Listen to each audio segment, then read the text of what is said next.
पिछले भाग में आपने देखा आदित्य और उसके दोस्त एक रहस्यमयी शादी के कार्ड के सहारे पुराने बाग तक पहुंचे, जहां उन्हें मिली लाल जोड़े में दुल्हन, जिसका चेहरा इंसानी नहीं बल्कि एक भयावह छाया था। और अब उनकी किस्मत उस अधूरी शादी से बंध चुकी थी। चारों दोस्त बुरी तरह कांप रहे थे। सौरभ के गले में पड़ी माला अब खून से भीग रही थी।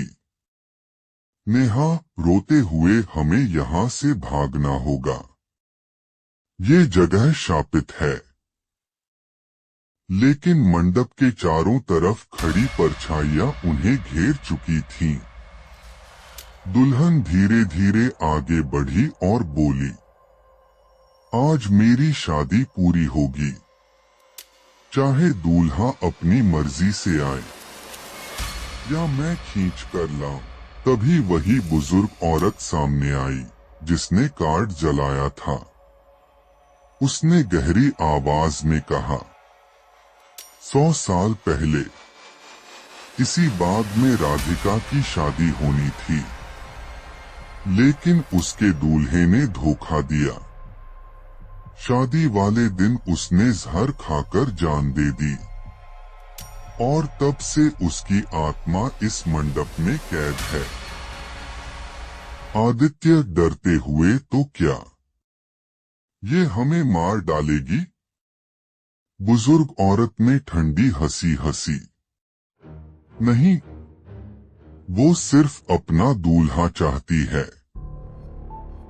और अब तुम में से एक को उसकी जगह लेनी होगी। राधिका की नजर सबसे पहले करण पर पड़ी। करण पीछे हटने लगा, लेकिन जमीन से अचानक लाल हाथ निकलकर उसके पैरों को पकड़ लिया। करण चिल्लाने लगा, बचाओ, ये मुझे खींच रही है।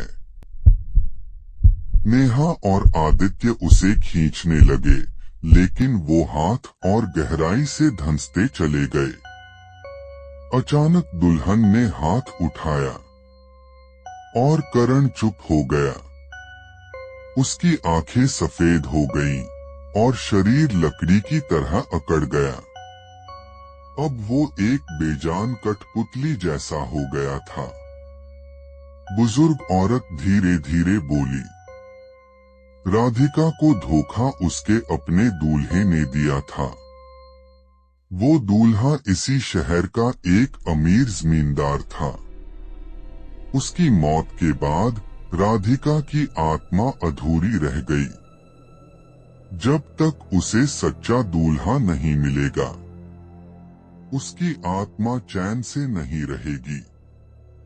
नेहा साहस जुटाते हुए, लेकिन ये तो अन्याय है, किसी निर्दोष को उसकी जगह क्यों देना? बुजुर्ग औरत ने ठंडी नजरों से कहा, क्योंकि जिसने भी उसका कार्ड देखा, वो अब उसके श्राप से बंध गया है। अब दुल्हन आदित्य के सामने खड़ी थी। उसकी लाल आंखें आदित्य की आंखों में घुसने लगी। तुम, हाँ, तुम बिल्कुल मेरे जैसे हो। मुझे धोखा मत देना, वरना ये मंडप तुम्हें भी निगल जाएगा। आदित्य कांपते हुए बोला, मैं तुम्हारा दूल्हा नहीं बन सकता। राधिका अचानक दहाड़ते हुए चिल्लाई, तो फिर मरने के लिए तैयार हो जाओ।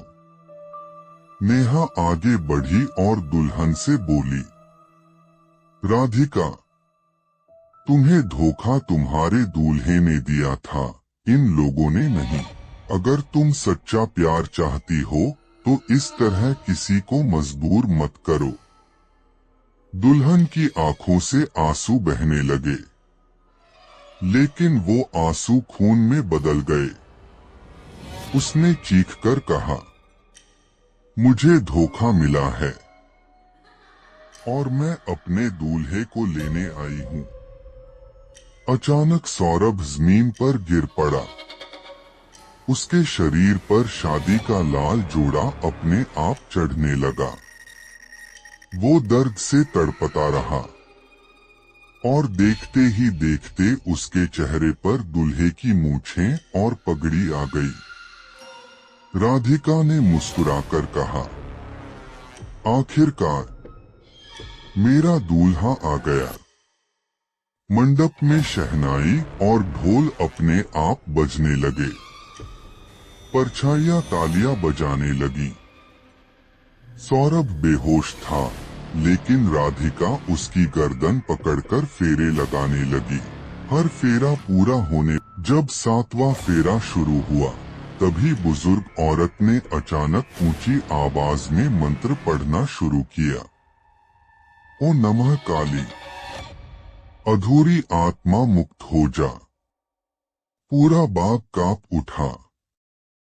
दुल्हन दर्द से चीखने लगी। उसका चेहरा पिघलने लगा। लाल जोड़ा राख में बदलने लगा। राधिका चीखते हुए बोली, नहीं, मुझे फिर से अकेला मत छोड़ो। मुझे मेरा दूल्हा चाहिए। और अचानक उसका शरीर धुएं में बदलकर गायब हो गया। मंडप, परछाइयां सब लुप्त हो गए। सिर्फ चारों दोस्त रह गए। जमीन पर गिरा हुआ सौरभ, जो अब बेहोश था। आदित्य, नेहा और करण ने राहत की सांस ली। उन्होंने सोचा सब खत्म हो गया, लेकिन जब सौरभ ने धीरे धीरे आंखें खोली, तो उसकी आंखें पूरी तरह लाल थीं। उसके होठों से राधिका की आवाज निकली, ये शादी अधूरी नहीं रही।